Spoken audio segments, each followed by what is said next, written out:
Merci beaucoup. Ce grand prêtre. Donc, sans pour autant tarder, nous allons donner la parole au chef de l'établissement. S'il vous plaît, applaudissez pour sa moitié. Merci. Votre attention, s'il vous plaît. Voilà. Chers professeurs, chers surveillants, chers personnels de l'administration, chers élèves, je voudrais ce matin vous délivrer un petit message, mais quand même, ce ne serait possible que si vous gardez vraiment le silence. Je pense que le message est clair. On vous demande vraiment au moins de prêter attention à cette activité-là, parce que c'est une leçon qu'on va dérouler et une leçon très utile pour vous et vous devez en profiter. Et pour en profiter, encore une fois, je vous prie de garder le silence et de suivre attentivement ce qui se va se passer. Voilà. Donc, comme vous le constatez tous, aujourd'hui, je pense que c'est une nouveauté, parce que certains élèves même vont se poser la question de savoir qu'est-ce qui se passe ce matin, pourquoi ce rassemblement.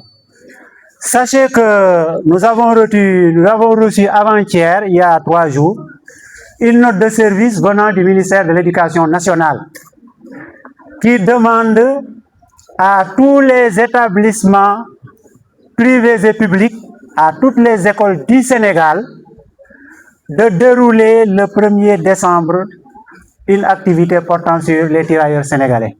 Je pense que c'est une date historique et c'est très important que les élèves sachent exactement ce que veut dire vraiment le massacre de Thiaroye. Les élèves ignorent, c'est la raison pour laquelle le ministère a pris cette très belle initiative de vous dérouler une leçon. Et cette leçon-là, elle sera entre les mains des professeurs d'AG, la série d'histoire et géographie, que je remercie au passage, qui vont dérouler vraiment cette activité-là. Voilà, donc je pense que c'est très important de la part des autorités. Donc je vous remercie et je vous donne la parole donc, aux membres de cette réunion. Merci. Dear Principal, Mr. Diallo, and all the staff of the administration. Good morning, all the teachers, especially story and geography teachers. Our topic is about Thiaroye 44. You're welcome.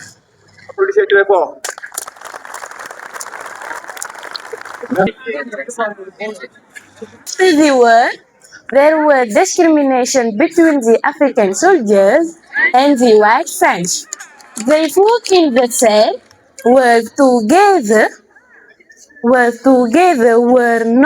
were honored, and they received their pensions. The tirailleurs sénégalais, however, were not honored and they didn't receive their passions. So, they organized rebellion in many parts of France to protest it against injustice.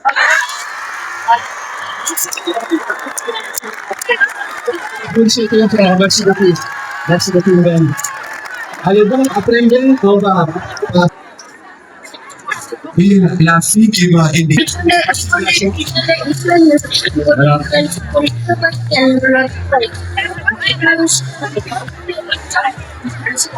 Voilà, très bien. We need our person. Our person. Our person. We need our person. Our person. Our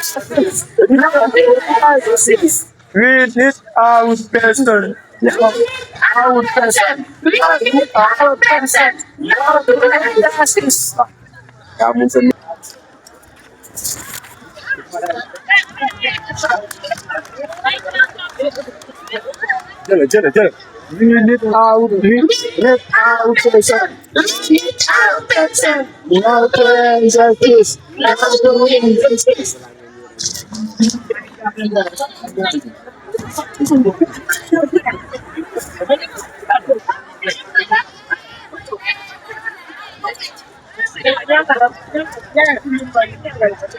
It's in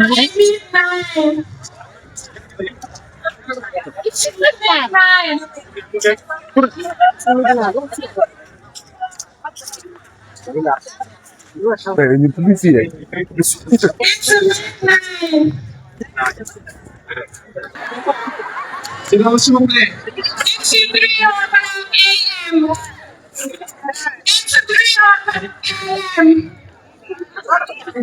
It's 3 AM.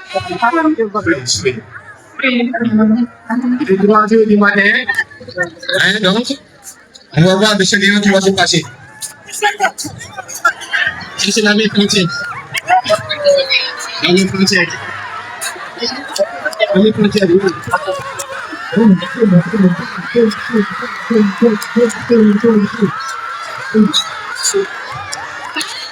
Merci.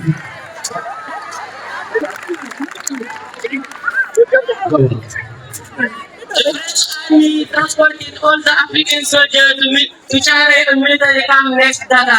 Instead of honoring them, they changed their uniform into ordinary arms. Hence, a sign of dishonor and disrespect the Iranian Senegalese continue to rigor and accept their culture. They took the French general as a hostage. The French army attacked the Iranian Senegalese and they massacred them at 3 o'clock AM.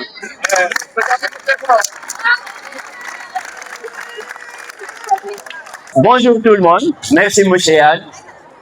Donc aujourd'hui nous sommes représentés ici. Quand je dis représentés, parce que je représente donc la cellule d'histoire et de géographie. On a eu à en faire un travail qui m'a été confié. Mouchéad, au passage donc, vous êtes remercié parce que vous avez fait le travail. C'est en anglais, mais nous avons compris. Donc si nous sommes regroupés ici aujourd'hui, c'est dû à la date d'aujourd'hui. Aujourd'hui, nous sommes le 1er décembre 2025. Donc, c'est une date à retenir parce que c'était un 1er décembre où il y a eu lieu ce massacre de Thiaroye. Si vous écoutez des chanteurs comme Youssou Ndour, ils vous parlent de 44-44.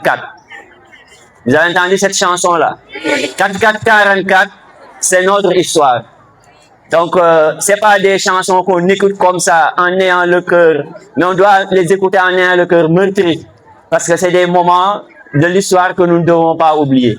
Donc, aujourd'hui, il est commémoré ce qu'on appelle donc la journée du tirailleur. Donc, c'est un mot qu'on entendait, tirailleur. M. Yad vous a fait un sketch, vous avez vu des soldats, etc. Le tirailleur, d'abord, c'est qui? Ou bien, en fait, qu'est-ce qu'un tirailleur? Donc, un tirailleur, c'est un soldat, c'est un régiment de soldats qui a été créé par Napoléon III, c'est depuis 1857. Ce soldat-là, la colonisation l'utilisait dans le but de répandre son hégémonie coloniale. Parce que vous savez que, à un certain moment, avec la révolution industrielle, il a fallu donc aller vers ce qu'on appelle la recherche de territoire dans le but de régler quelques problèmes. À savoir trouver des matières premières, à savoir résorber le gap démographique, etc. Donc, on utilisait ces soldats-là dans le but donc de répandre l'hégémonie coloniale. Et comme son l'indique, tire ailleurs, c'est un soldat qui n'a reçu aucune formation militaire. On les mettait devant, ce qu'on appelle des chairs à canot. À chaque fois qu'il y avait rencontre entre, par exemple, la France et un autre État, ce sont ces soldats-là qu'on mettait devant. Donc, c'était des gens qui étaient, je vais dire, toujours exploités. Donc, ces tirailleurs-là, ils ont continué à jouer le rôle jusqu'au moment où le monde a connu les deux guerres mondiales, à savoir la première et la deuxième. Donc, maintenant, lors de la deuxième guerre mondiale, le rôle du tirailleur va changer. Ce ne sera plus de répandre l'hégémonie coloniale, mais ce sera donc la lutte entre les États. Donc, si je prends la France, dont le Sénégal était donc une colonie, parce qu'on avait 8 colonies qui formaient ce qu'on appelle l'AOF. Donc, si nous prenons donc les colonies de l'AOF, dont le centre, je vais dire la capitale, était le Sénégal. Donc, c'est des gens qu'on utilisait maintenant pour, en fait, se libérer de l'hégémonie, par exemple, de l'Allemagne, si je peux m'exprimer ainsi. Donc, ils ont continué à guerroyer, et ce sont eux-mêmes qui ont libéré la France. Parce que, si vous vous rappelez un peu de l'histoire, il y a même De Gaulle qui avait, je vais dire, comment dirais-je, comment encore, Hitler, qui avait même dédié presque une sorte de chanson, je vais dire, de récitation à ces tirailleurs. Il nous avait dit, il avait dit à la France, quand l'Allemagne a assiégé la France et que le drapeau allemand a flotté dans, comment dirais-je, ici pendant 6 jours, il leur a dit, si ce n'était pas les Noirs, vous connaissez cette récitation-là, noirs comme du charbon, robustes comme des lions, comme des géants, braves comme des lions, il leur a dit, je mettrai la France dans une bouteille que je jetterai dans l'océan Atlantique en 24 heures.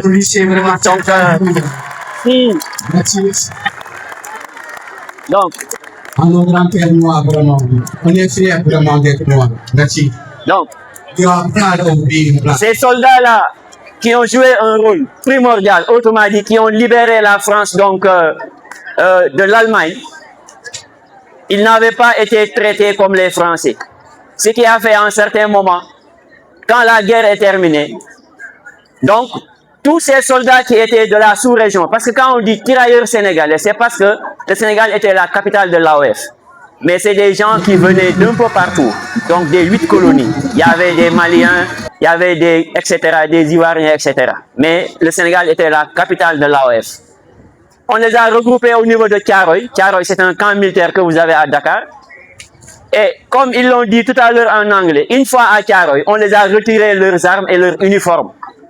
C'est des gens à qui De Gaulle, donc lors de la conférence de Brazzaville, il les avait promis, je vais dire donc des lendemains meilleurs. Quand on gagne la guerre, le tirailleur maintenant va devenir, etc., etc. Malheureusement, la France n'a pas tenu parole, parce que quand j'ai dit De Gaulle, c'est la France. Une fois au niveau de Thiaroye, ils ont retiré tout ce qu'ils avaient comme armes. C'est des gens qui devaient être payés, ils n'ont pas été payés. Après avoir travaillé, qu'est-ce qu'on attend sont dus? Des personnes nobles, des personnes dignes, qui ont combattu pour défendre les Français. Et la France s'en est servie et il les a jetés à la poubelle, si je peux m'exprimer ainsi. Une fois au niveau de Thiaroye, c'est des gens qui n'ont pas reçu leur dû. C'est des gens qui se sont frustrés. Ils ont parlé donc de révolte. Mais là, révolte, je les mets entre guillemets. Parce que ce que Mouchayad a montré ici, voilà donc la vérité de la scène. Après les avoir retiré donc tout ce qu'ils avaient pour se défendre, comme Mouchayad l'a dit, c'est vers 3 heures du matin qu'on les a surpris. Et on a même fait venir donc une armée venant de Saint-Louis. Alors l'armée qui a sacrifié ces gens-là. Les gens nous parlent donc de révolte. Ce n'était pas une révolte. Ils les ont sacrifiés. Aujourd'hui, quand on nous parle de génocide, les Occidentaux nous taxent, par exemple, africains, génocide rwandais. Ce sont les premiers à faire un génocide. Ils ont massacré une population. Et le nombre qu'ils ont donné, c'est un faux nombre. C'était tout un régiment qui a été sacrifié au niveau de Thiaroye. Merci, historien. Merci. Ça continue. Vous voyez,